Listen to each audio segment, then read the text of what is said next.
Hey there. Welcome to the Revolve Recap. Good to see you. This is like the Good that you're here. Mr. Rogers version. Yeah. Hey there, neighbor. I just took my shoes off. Your But I didn't put new ones back on. Your sweater vest. Didn't put new ones back on.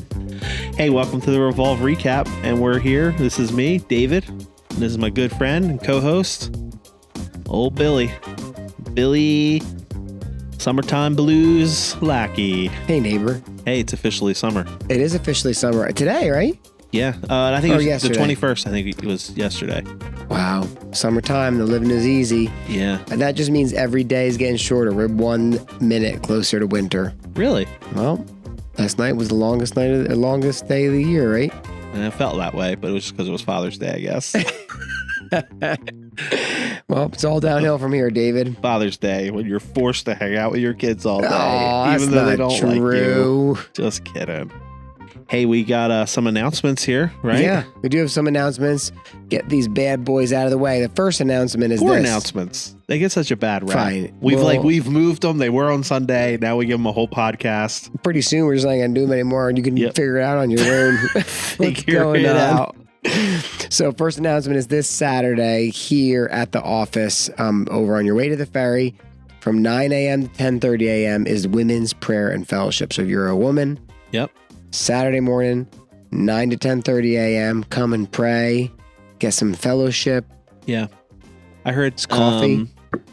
One of the big, I think, takeaways, I guess, or testimonies that I've heard from the Women's Prayer and Fellowship is that opportunity to just kind of get to know people. And so, a lot of ladies who were newer to the church, that's been a good avenue to kind of get to know people and then get involved in like a discipleship group, and that meets, a little bit more often. And it's a pretty diverse group too, I've heard. I've never been there because I'm not a lady. Yep. But I've heard it's a pretty diverse group of ages. Yeah. And so you can come meet a eclectic group of people. Yep.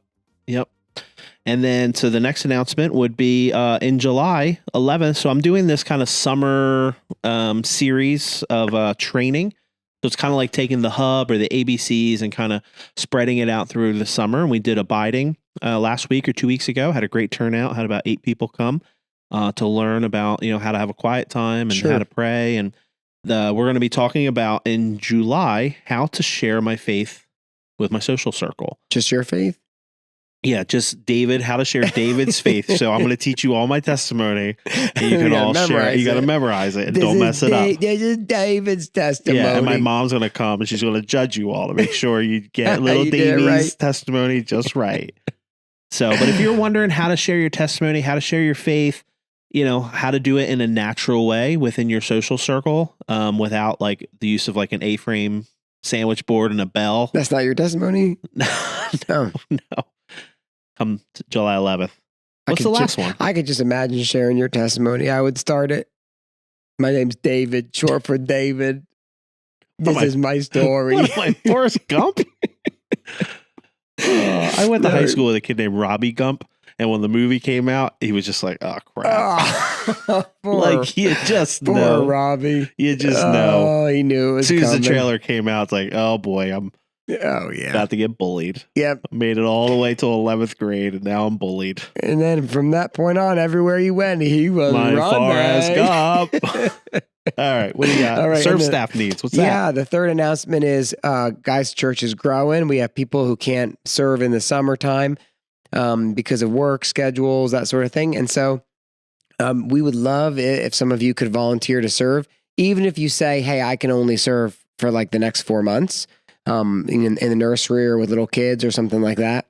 Even if it's a temporary reprieve, it would be a helpful thing. And so, if you're interested, willing to serve, reach out to me or David or Jen, tell one of us, and we'll get you kind of connected in that assimilation flow, so to say. But that would be a major help because a lot of niños up in that church. 2 things I want to say. One, if you're new to Revolve, signing up for a serve staff position or a serve staff volunteer position is not a life sentence. Yeah, it could be a 3-month sentence. 3-month sentence, yes. It's like probation.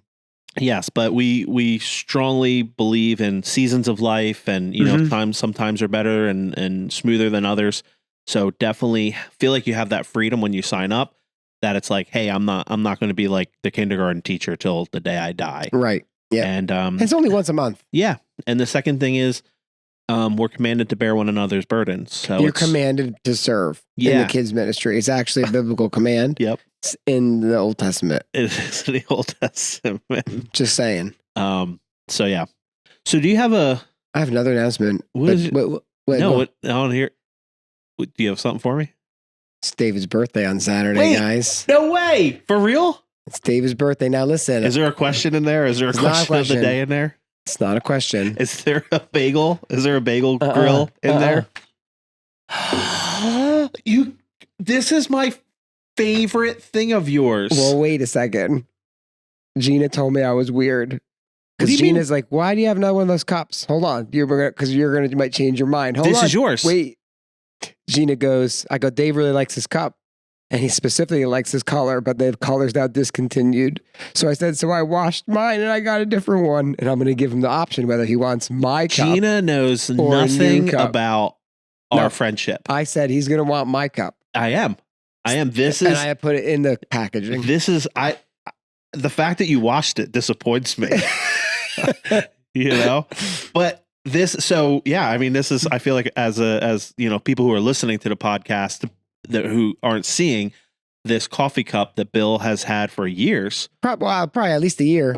Real? No, it's longer than that. It's longer than that? Yeah, 2 years? Yeah, a couple of 3 years, I think. And Bill and I drive together on Sunday mornings, going into church most weeks, and he has this kind of mustard yellow. Is it rubber? What is the top is silicone. Yeah. And then it's just every time he sees this coffee cup, I compliment it. And I love the cup, the way it looks, but I also love the color of it. It's just the design. Mustard. Dave's a good big design guy. Yes. It's what so now we can have matching podcast cups. That is awesome. I'm going to open it up. So, Bill, people don't notice about you, but you are a very good gift giver. There is an art to, I feel like you pay attention. Bill, one time about a year ago for the elders, you gave us all Zippo lighters with like nicknames on it. Yes. And you, by the way, Steve's nickname was the Godfather and he didn't get it. So, but what it was is we talked about, we were on a mission trip together, all the elders. I think we went to India. And we were talking about Zippo tricks, how like in the 90s. When you were a little kid, yeah. Yeah, like it was like the cool thing to like learn Zippo tricks. And you remembered that in October when we were there till Christmas and you got everyone Zippos. So it's like, it just sits on my desk. I don't ever use it, but it's like kind of just like a nice. What was your nickname? It's Big Mac, wasn't it? Big Mac, yeah. No, it was Big Mac. Big Mac Attack? It was Big Mac. That's what it says on my Zippo. But I think the nickname you gave me on the trip was Rumpelstiltskin, I think. Or was it Rip Van Winkle? Rip Van Winkle, yes. Yeah, Rip Van Winkle. And then I wanted to name David Rip Van Winkle because he always naps. Yeah. But then he was like, I don't want that to be my nickname. Yeah, I like Big Mac. I think I was Big calling Mac him Attack. Rip. And then it was like, but that might be R.I.P. Yeah. Like, rest in peace. People think he's dead. So this cup that Billy gave me, and Gina, you're wrong. I'm glad you gave me.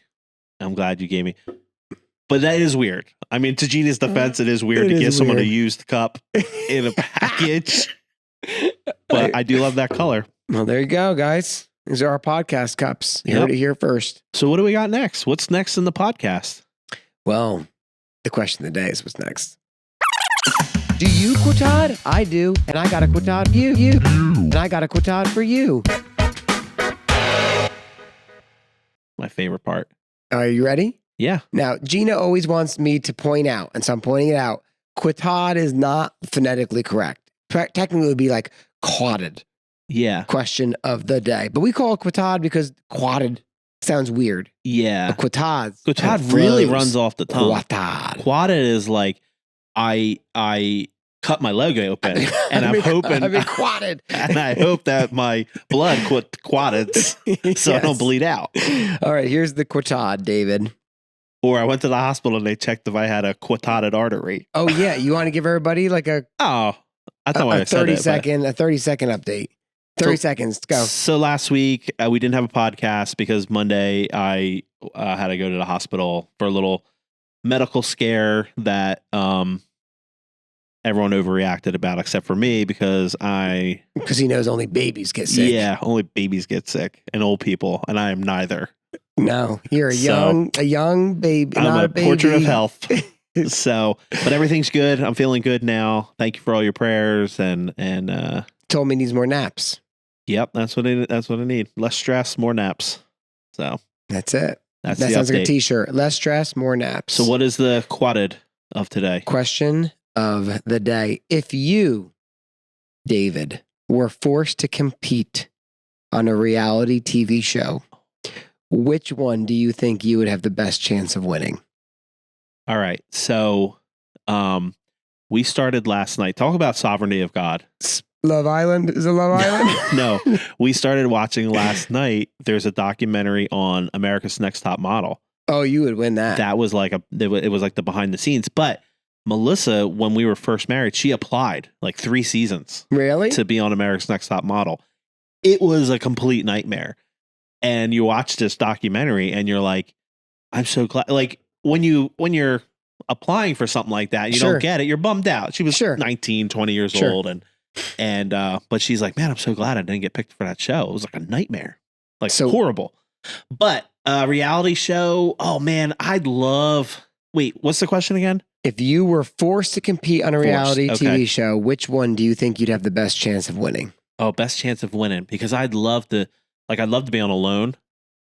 But I would not win. I'd be like the second day. I'd be like tapping out. I don't know. I kind of feel like I could see you just like getting in a sleeping bag and just like sleeping it out like for 39 days. 100 days and come napping. out like, I could use a snack.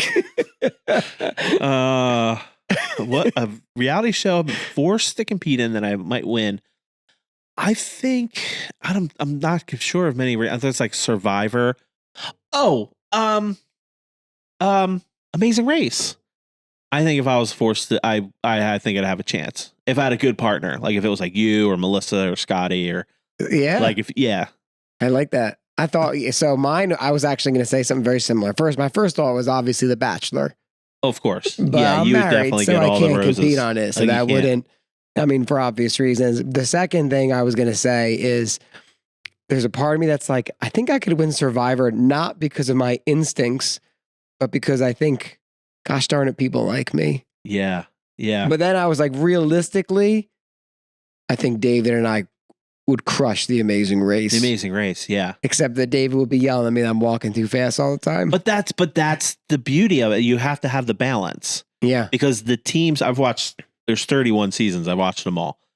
The teams that were like, both people are like hyper type A. Yeah. They'll do well, but they never win. The ones who win are always a good balanced team, because you'll have two like hippies. Oh yeah, they just want to smoke a doobie. Yeah, they lose in like the third leg because they have no drive. So you got to have that balance where one guy has all the drive and one guy's like, let's take a nap. So I think we would make a good balance, because it would be like just enough drive, but we wouldn't be like so type A. That, because what happens is then you get like voted off, or something like that. Sure. So because you're so dominating, like we would be average enough, to win. Average Joes. So let me ask you another question. This is a follow-up question. Okay. What TV show, if you were forced to compete on it, are you 100% confident you would lose? The Bachelor. The Bachelor. They'd show up. They're like, you're old, you're fat, you're married. You're not even a bachelor. You're married for 26 years. You're just here for the snacks. You know? I bet they got good snacks. It's just probably a spread. I feel like I would definitely lose Survivor. I don't think I'm not good enough at the alliances. They'd be like, you gotta you gotta hold that pull-up bar for 2 minutes. And I'd be like, nah, I'm just gonna go get home. A snack. Yeah, I don't think. What about you? What would you definitely lose? I was gonna say America's Ninja Warrior. That's not really a reality show, but yeah. I would be lost at that first thing that they do where you have to like jump off the like. You have to run up that little ramp. I'd be like, I just hurt my knee. Yep. Yeah. Well, that was good. So that was the announcements and the question of the day. We are going to take a quick break and we're going to come back with our newest segment, Has to React. Did we ever come up with like a, because I know I can Pastor React. Yeah, that wasn't it. I don't know. No, we don't have anything yet, but it can't be that. We went like this. Yeah, Pastor we did reacts. that. How about if it was just something like, there's so many crazy things in the world today. Pastor reacts. We'll have to think Hold about it. on. There's so many crazy things in the world today. What does Pastor Bill have to say? And then I go like this. I don't know. All right, That wasn't as good as your Quatad rap that you did last week. Oh, yeah. That was real good. Solid. That was solid. All right, we're going to take a quick break. We'll be right back.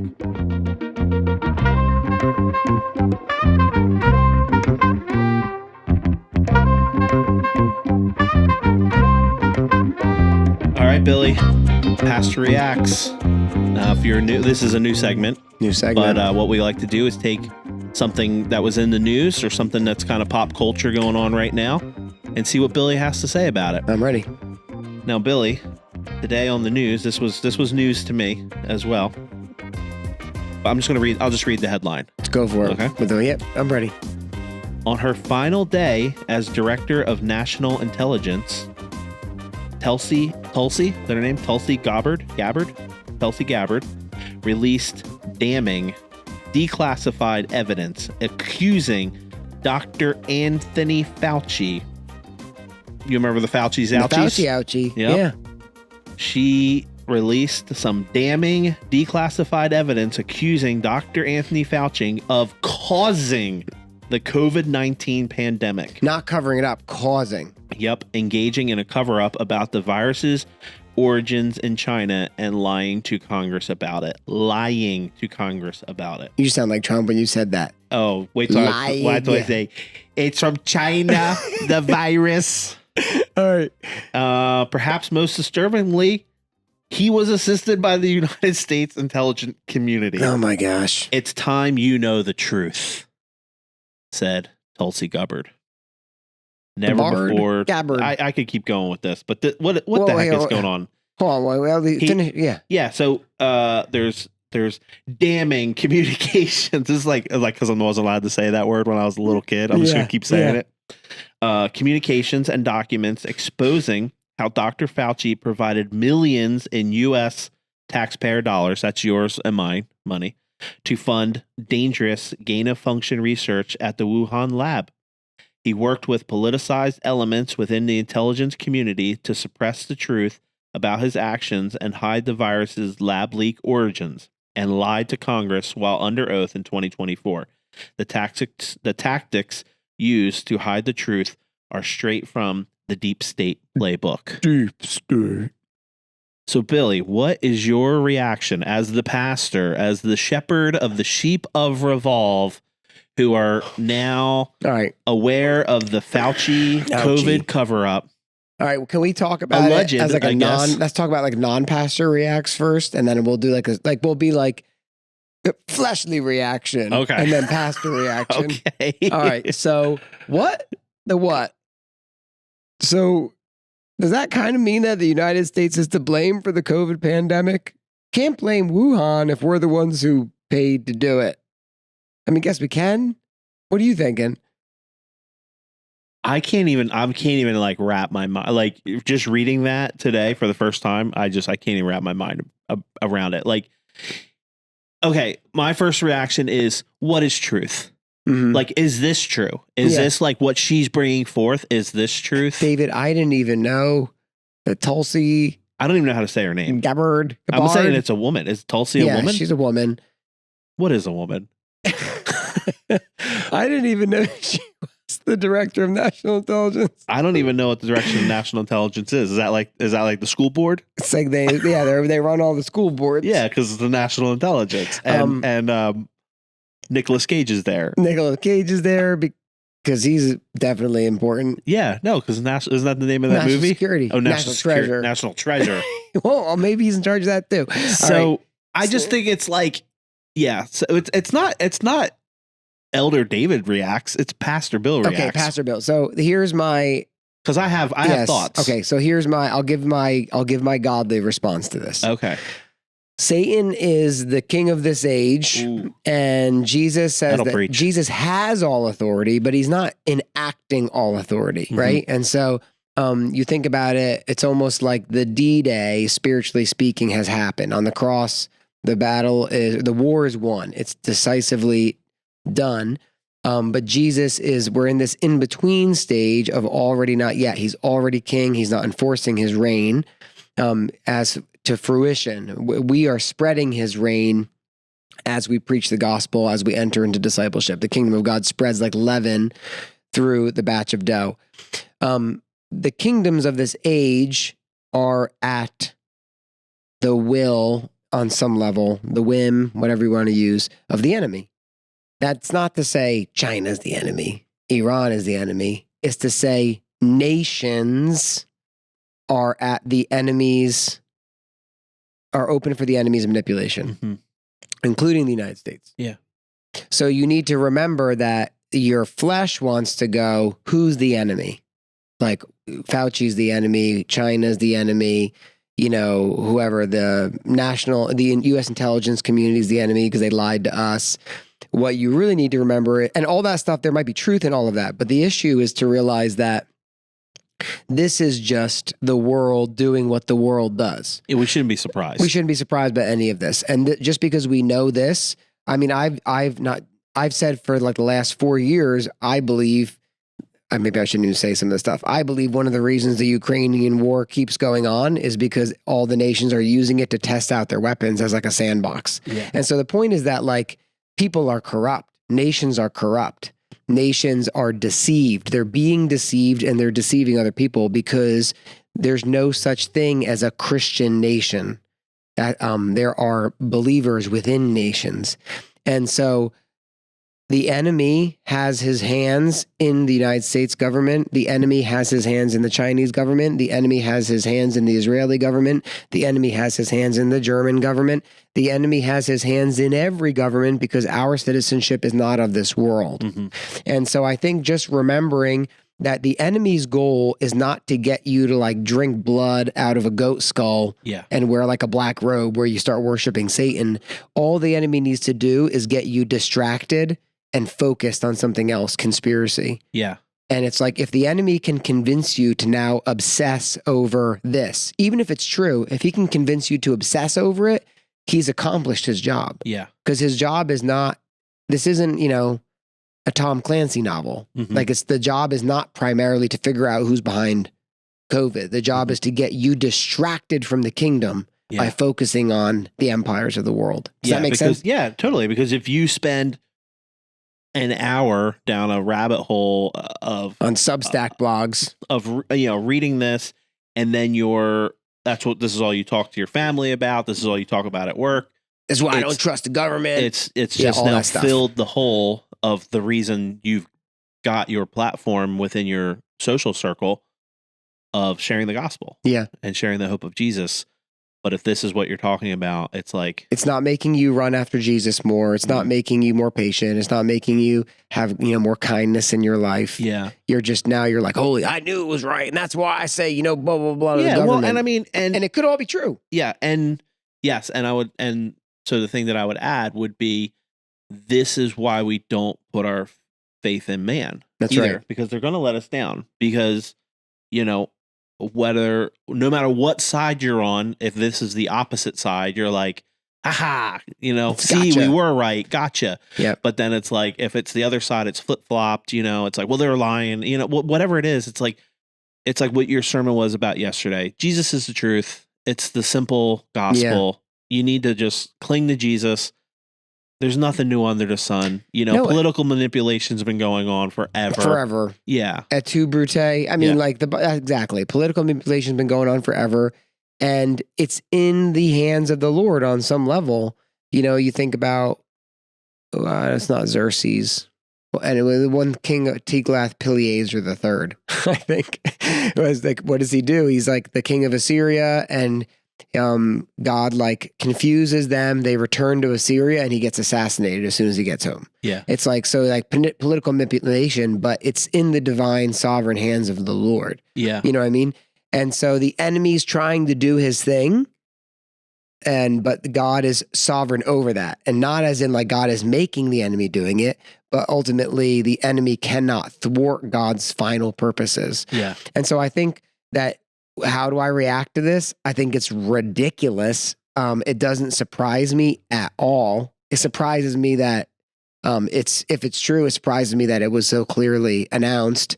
But I'm not surprised by it. And I'm also not surprised by the arrogance and hubris of Anthony Fauci to do this with no remorse. Yeah. You know what I mean? Yeah. Man, it's nuts. It's so crazy. But the temptation of the flesh is to be like, and this is why the earth is flat, because I don't trust anything the government and teachers and science tells me. Yeah. That is also from the enemy for you to go jump to the other side. So let's, I mean, and I know that this segment isn't the chew on this, but so if there's a conversation now at work or a conversation around a dinner table where this topic comes up, what can we give people who are listening, the people of Revolve, a response that we can use this now for God's glory to point back? I mean, I think what you said is I think simply stated, I think that you could. Is there like a more simple, concise? Well, there's like that verse in Isaiah. I don't remember where it is off the top of my head. Where he says, "Do not call conspiracy everything this people calls conspiracy. Instead, trust in the Lord." I'm paraphrasing. Yeah. But just that idea of like, ultimately, where is your hope? Like your hope is not in a righteous United States government. Your hope is in the fact that Jesus Christ is the same yesterday, today, and forever. And that's our hope. Our hope is that we can put our trust in a God of steadfast love. And I think I would also remind people that the enemy wants to distract us from what is important with smoke and mirrors. Mm-hmm. And like his play is subtlety and deception. And the enemy wants to distract us from thinking about what's important by having us think about secondary, tertiary things that don't really matter. And it's like, this matters. I'm not saying it doesn't matter. It does matter. So don't be like, it does matter, Bill. I know that it matters. We're not living with our head in a hole. Yeah, it does matter. Like, we don't want our government to be corrupt. People should be held accountable. All of that kind of stuff is true. All I'm saying is you obsessing about it, it doesn't really further purposes, but it is valid. Yeah. You know what I mean? But don't believe that now this is proof that Tulsi Gabbard is upright and righteous. And that doesn't, because the enemy has his hands in all of it. Yeah. Trying to just breed deception and subtlety and misdirection. Yeah. All of that kind of idea. Yeah. Like a magician. Like a magician. Yep. That's why magic's evil. Dark magic. Black magic. Black magic. Man. You got any reactions, David? No, I just think it's just deception. It's like, we shouldn't be surprised. Like, I'm reading it so surprised. And then it's like, no, I shouldn't be surprised. Yeah. Like, just deception. That's just the enemy's tactics. And the, like, I mean, you already said it. I don't need to repeat it, but it's just the idea of, it's like, we think evil is this, like, the Antichrist is going to show up with, like, a black hood and red glowing eyes and like an upside down cross and like, and it's going to be like, oh, that's the Antichrist. And everyone's going to be like, yay. It's like, no, it's like the enemy's using, deception. It's like kind of like what I talk about with my kids, like in regards of like internet safety. Sure. It's like a person who's a predator or something like that is not going to be like, hey, just so you know, I'm a 35-year-old man who's, wants to kidnap you. Yeah. It's like, there's deception in that. And it's like, that's how the enemy works. Through deception. He doesn't just show up with like a pitchfork and everyone's like, yay, the devil. Yeah. Interesting. Well, let's pause and we'll come back for Chew on This. Chew on This. Talk about the sermon and how it should change your life. Being a disciple makes disciples.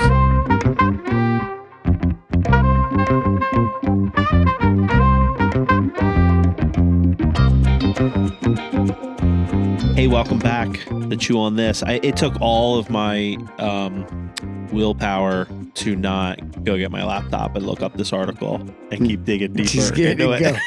And be like, I need to know all the information. I want to see the original release. Yeah.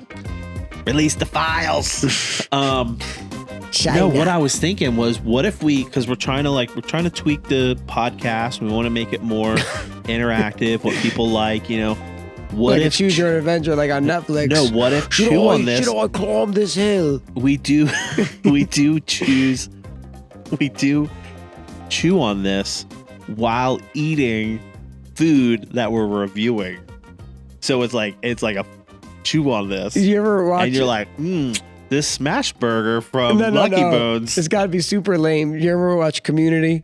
I watched some of it. Yeah. Well, there's a guy on there named Leonard. He's like 80 years old. Okay. And at the end of the episodes, I do remember that. When they do like those little 5-second cut scenes, it will be like, "This is Leonard's review of frozen pizzas. Yeah. Pizzas. This pizza from Agri is pretty good. 5 stars." That's what it can be. Our chew on this and then is it has like this gangster rap outro music. That's funny. Check yourself. You're about to get shot. Oh, Jesus. Leonard. That's aggressive. Well, Leonard's I made guy. a joke while I was in the hospital to my mom about how much I liked French bread pizza. Yeah. And so she brought you 10 pieces of it? Yeah. It was amazing, though. It was really good. So I had like French bread pizza every night last week. That's hilarious. I love it. All right. So chew on this. Sermon recap. 1 John chapter 2 out on the deck of 2 Mile. Mm-hmm. Beautiful. Beautiful day. It was a beautiful day. Perfect weather. Yeah, the bugs weren't bad. About 1,000 people there. It was like a ton of people at Was church there? yesterday. I think it was 1,000. I counted. I can't count higher than 1,000, so I don't know if it was. I'm not good with numbers, but there was like either 30 or 1,000. Yeah. So, but now it's a beautiful day.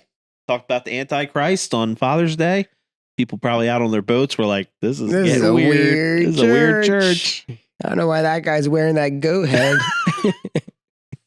They're hitting him like a pinata. Yeah. It's like, this is how we fight the Antichrist. Come on, Aleph.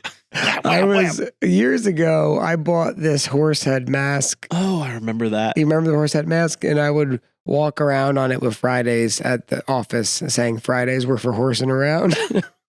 And I couldn't find any pictures in my old photos. I was trying to find any pictures. What happened to that horse mask? Jason Tozer steal it? He loved wearing it. Yeah, he used to wear it all the time. We'd be at worship team practice and he'd find it in the closet. Yep. I think it like was in the trailer and it melted or something like that. It deteriorated. It turned really weird and had creepy. Wuhan virus all over it. Hey, speaking of which, I almost burned my house down yesterday. Really? Yeah. So you were cooking up some COVID? No. So here's the deal. So I had like a lawn, one of those green lawn cans. You know what I'm talking about? Mm-hmm. And it had like grass cuttings in it, and like your not oily even rags. You were like, I'm gonna put grass clippings and oily rags in here. This is a crazy story. It had grass cuttings and like some leaves, but like nothing like crazy. And that was like on Wednesday, and it was sitting there over by my trash cans. And I was gonna bring it to the dump this week. And Saturday, we had a campfire, and it was a full 24 hours since the campfire had burned out, and we had even hosed it down. This is Gina's worst nightmare. And so it had a lot of ash. And so I was like, I'm going to scoop out the ash. And I scooped out the ash. I mean, I was standing in the fire pit in my flip-flops. Like, it wasn't hot. And I threw the stuff into the trash can, went out to Ace because I was fixing my lawnmower. And I came back and I just see dust. And I was like, oh, the wind is like hitting the trash can and the ash is coming up. Like 10 minutes later, Gina's like, is that a trash can on fire? Wait, you put the coals in with the dry grass? It wasn't dry. It was green. It doesn't matter. Well, you put the coals in a trash can? I'm not saying it was a good idea. I'm just telling you my story. Oh my gosh. Okay. I hope my dad's not listening to this. He actually likes you. Scotty's going to be laughing so hard. And so Gina's like, I think that trash can's on fire. And I'm like, Gina, the trash can's not on fire. Right? I'm like, that's just the wind hitting the ash. And then I walk around the back of my truck, which is parked like 2 feet from this flaming trash can. And there's a giant hole this big in the side of the green can where there's fire coming out and it's just completely melted. And so then I dragged it to the fire pit and I dumped it in the fire pit and it's just still sitting there. So moral of the story is Billy ain't no fireman. I'm not gonna cop it. chew on this. She interrupted chew on this. That's what you did. Now you got me mad at you. Okay, if you're going to scoop your coals out of a fire. Where do I put them? Well, one, you put them in a metal trash can. Well, I put a plastic one. And they're expensive. Now I got to buy a brand new green trash can, a landscaper trash can. There's this. What else did I do wrong? You have a fire pit that is fire pit. 8 foot in circumference. Mm-hmm. Put a little water on it. We did put water on it. And leave it. What did you have to shovel the coals David, out for? You know how I am. It's just bothering me. The mess was bothering me. Exactly. Guys, chew on this. Billy's got problems. Next, your coals are good for your chickens. You want me to catch my chickens on fire? No, your chickens would be smart enough not to walk near it. They would wait till it was cooler. So once it's fully cool at the end of this week, I can scoop it up and put it in my chicken coop. Yeah, just like a little 2 foot. No, I'm putting them all in. No, like a little 2 foot pile. They sit in it and they do a dust bath. You trying to burn my chickens? No, you just put it in a. Guys, you heard it here first. This is our new section. It's called Gaffs with Billy. I made a mistake. All right. So how does this have to do with chew on this? It doesn't. I just thought about it and I wanted you to be chewing on my folly. I made a mistake. Yeah. So if you feel the need to clear your coals out, put them in a metal trash can, an empty metal trash can. Yeah. Well, I had one that was full of gasoline, but yeah. And 2, you don't have to shovel the coals out. I never shovel the coals out. You just keep burning them. Just keep burning them. So many coals. All right. So chew on this. Chew on this, guys. Back to the sermon recap. 1 John chapter 2, 18 to 28. That's where the link was. Yeah, you think it's hot here? Yeah. It's hot in hell. Yep. There you go. Antichrist. So the whole sermon was about the fact that John rather, says that the end is near, Jesus come back soon, and the evidence of this is that we see false teachers, antichrists at work in the world. Mm-hmm. And John defines an antichrist as someone who denies Jesus is God and denies Jesus is the Messiah. Specifically, someone who teaches that Jesus is not God and who teaches that Jesus is not the Messiah.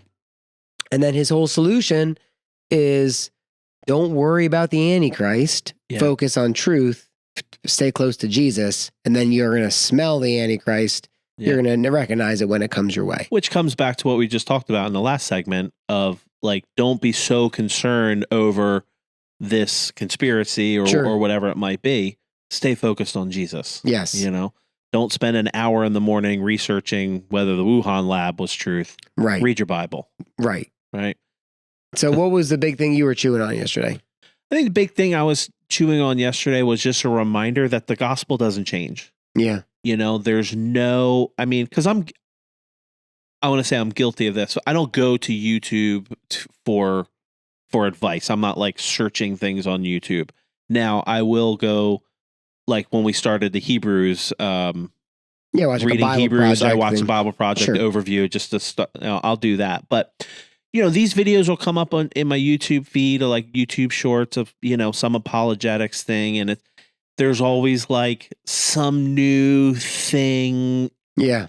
And I've shared them with you. I've shared them with Scotty. Like maybe it's truth, maybe it's not, but it's not like nothing. I'm reading this or seeing it, and it's not like this revelation that's changing my life. Changes the way I read the whole Bible. Yeah, it's like, you know what? Jesus is the way, the truth, the life.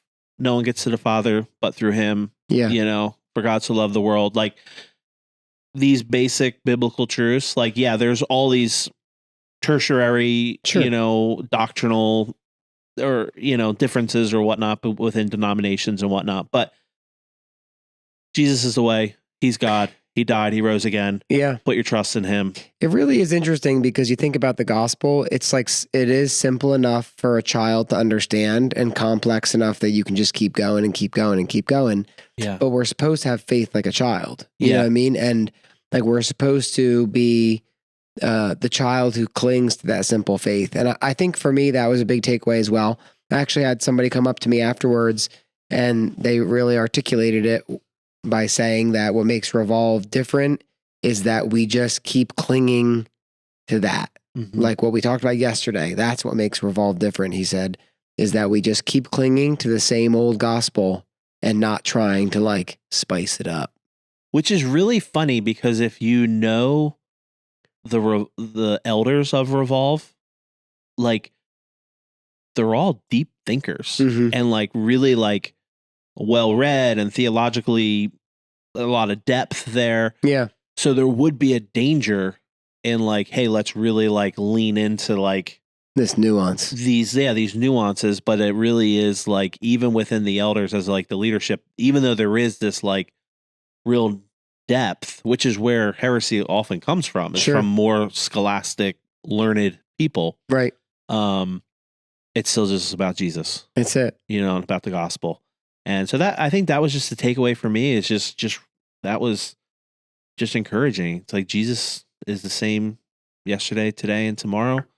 All things are from him and do him, you know, and it's all scripture. And yeah, you know, and I'm glad that, you know, it's like our kids heard that, like our kids heard that message, because I think that it's like these like TikTok theologians that are you know, bringing up these new things and everything's, you know, on the Dead Sea Scrolls, this thing was found. And it's like, you know, this nuanced word that, you know, dinosaur and homosexual wasn't even invented until 1822. And it's like, especially dinosaur homosexuals. yeah. And, you know, those are the arguments that you see. It's like, well, you know, homosexual wasn't in the Bible because, you know, it wasn't invented, and the word, you know, it's like, right. But the point is, you still need Jesus, whether or not dinosaurs were on the ark. Yeah, you still need Jesus. Yeah, and so don't get so focused on the dinos. Yep. Meanwhile, Scotty's in the comments right now. Oh yeah, just talking about dinosaurs. First of all, that fire is a disgrace. Also, dino nuggets are delicious. Yes. So what's the challenge? What do you challenge our people? So what does yesterday have to do with when you're talking about disciples? Dr. Fauci and you're done talking about Fauci's ouchie? Yeah, I think I am amazed. A couple things I've really enjoyed about 1 John. I think as I've read it, and maybe this is really obvious to some of you guys, but it's new to me, so relax. I don't think I ever realized before that 1 John is really like an exposition of the upper room discourse. It's like, it's almost like John has been chewing on the upper room discourse for all these years. And then he writes 1 John, and it's a lot of the same themes from Jesus's final teaching. Yeah. So that's one thing that I think is interesting. But the other thing, what you should be chewing on is, man, it always comes back to just staying close to Jesus. Yeah. And that should be your barometer in your life. No, your barometer should not be whether or not you are super smart or whether you know this or you know that. Like, you shouldn't intentionally choose ignorance, you know what I mean? But it should be about just being close to Jesus, abiding in truth, sticking to truth. And Jesus even says in John, the Gospel of John, he says that you should abide in truth. My word is truth. I am the truth. Like, you just got to stick close to the word, stick close to Jesus. And these things become non-issues. They become non-issues. I tell people that all the time with the scenarios of life. I tell my kids that if you just stick close to Jesus, it's amazing the drama you can avoid, you know, in life. Yeah. You know what I mean? Yeah. I saw this interview one time with, I think it was Anthony Hopkins. It was Anthony Fauci. No, Sir Anthony Hopkins, who, when he would prepare for a role, he reads the script 200 to 300 times. Wow. Before he shows up. And he said, because now I've read it so many times, when I show up and I need to act as this character, I am the character. Yeah. Because I know the character so well, because I've read how they react 300 times. And I was like, what a great like message for the Bible. For meditating on Jesus. You read the Gospel of Mark 300 times in a year, you know, or in the next 3 years of your life. It's going to be the next reading plan. Just read Gospel of Mark every day. 300 times. But it's like, when you're in the Word, you know how Jesus responds. Yeah. You know, and you know who God is and his character. So, like you said in the sermon yesterday, like what Steve always says, like, when you study the truth, the false, the counterfeit is super obvious. And it's like, well, if you're reading your Bible, you know the character of God. Yeah, and you know the voice of the Father. Yeah, so one odd verse that some TikTok theologian's going to pick out isn't going to derail your faith, because you're like, yeah, okay, that's that's one verse taken out of context Sure. because that's not who God is. Sure. And also when you're going about your life and you have those thoughts that come in your brain, you can go, that's not the Father. That's from the world. That's from the enemy. Yeah. That's from the liar who hates me. And I know the Father's voice because I'm in his truth all the time. Yeah. That is, you said that yesterday, that the enemy hates you.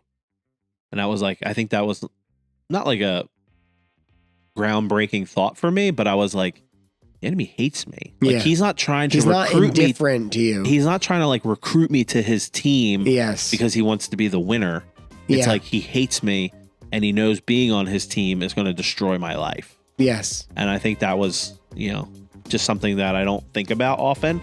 Sometimes I think, oh, well, the enemy's trying to just keep me from following Jesus. Yeah, like he wants more followers, like you said. Yeah, but it's like, no, he's not trying to like build an army. He doesn't want to be your leader. No, that's crazy. He just wants you not to follow Jesus. Yeah. Because that leads to death. Yeah. Wow. All right. Oh, boy. Let's take a quick break and we're going to come back with Catalyze Cape May update. Set it on fire. Let's go. Oh, I'm good at setting things on fire. This is good. This is going to be a good transition. Wait till I do it. Wait till I got something.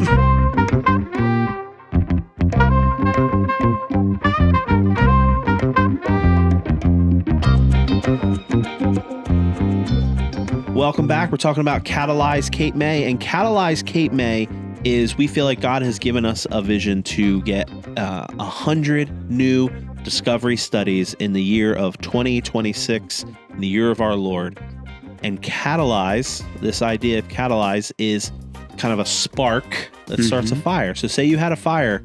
Yeah. And some ashes, and you got these little coals. Little hot coals, yeah. Yeah, and you take those hot coals and you put them in a trash can full of grass. Yeah. They might not just ignite, right? No, they smolder. They're smolder, and it's going to be a little fire, which grows into a big fire, and then then your house burns down. Yep. But that's how fires start. Do you know that a house fire doubles in size every minute? So that's so exponentially, it's covering 2 square foot, 4 square foot, 8, 16, 32, 64. That's it. You just, now it's my whole house. 64 square feet. It's 64 square feet. But so that's Catalyze Cape May. We want to start a small spark down in Cape May, and we will see the gospel spread to the whole world. Wow. And so you guys, give us an update. What's going on in Catalyze Cape May? 100 Discovery Bible Study. I just want to remind you guys, what is a Discovery Bible Study? A Discovery Bible Study is a group of seekers who are reading the Bible using the discovery method so they can discover who Jesus is for themselves, right? And so we draw a distinction between a Discovery Bible Study and like a discipleship group. Yeah. So if you're doing a Discovery Bible Study with a bunch of believers, that's great. We wouldn't classify that as a Discovery Bible Study. That's more like a discipleship or a sharpening group. And so we are specifically praying for evangelical groups, right? Yes. Yeah. And so what was your question, Dave? Oh, update. Yeah. So what's an update? So what's going on in Catalyze Cape May? Trying to start fires, Yep. That's why I did so that. At your house, you had a little bonfire, and you were like, bonfire. all right, young adults, come on over. So we have, we're meeting with a group of young adults on Wednesday nights. They come to my house. It's like in like the ages of like 17 to 24, like that range. And I don't know how many there are. There's like maybe 8 of us, something like that, 8 or 9. And basically just almost like what I did this year in the pipeline or what we would do in the hub or the ABCs. It's very similar. All these things are very similar. The ABCs is like the shortest version. The hub is a little bit more cross-cultural. And the pipeline is basically, taking these teachings and implementing them in like a missional community, a community that wants to implement. And so, we're a couple weeks in, super excited about it. We've been talking about the importance of identity, about abiding, about prayer. And pretty soon we're going to turn a corner here and we're going to start talking about living on mission. But the whole idea is to come alongside these young people, these young adults, so that they can catalyze gospel fires where they go. Because you're not going to reach the 18-year-olds. No, they don't want to hang out with me. No, they think you're a weirdo. They do. They think I'm a weirdo who wants to hang out with them. Yep. Yeah, so Catalyze Cape May, we want to share these stories with you so that you are encouraged to see that starting a Discovery Bible Study is not impossible. It's not rocket science. Sure. And but if you want to learn more on how to do it, you just let us know. And we have trainings all the time. We will help you with that. And this is a specific training that you're doing just for Just these for young guys, adults. basically these college age kids who are here for the summer. Yeah. You know, that kind of idea. And you're giving them what I think is cool about the principles that we teach at Revolve is you're giving them principles that they can apply contextually within their own social circle. Yes. You know, so you're not saying like, I don't know what an example would be, but it's like, well, if you're teaching someone how to have, like if a I'm John talking, Piper book club, it's going to be irrelevant to 14-year-olds. yes. Or like talking with my mom, like that generation that's older than mine would be like, hey, when you're in the grocery store, you know, like my mom takes like 3 hours to go grocery shopping because she just got to make those French bread pizzas. She talks to everybody, but it's like this generation's just getting Grubhub delivered to their house. So it's like, okay, we still need to share the gospel, but how do we do it in contextual ways? Yeah, right? That's good. So, well, we hope you enjoyed this Revolve Recap episode. Be sure to subscribe, but we come out with new episodes every Tuesday-ish, unless you're not vaccinated. Unless you're not vaccinated or you have a stroke or something. Ouchie. Yeah, so then we miss a week. But we'll be back next week, and thanks for tuning in. This is the Revolve Recap. My name is David, and this is Billy. See you, neighbor. That was good. Full circle.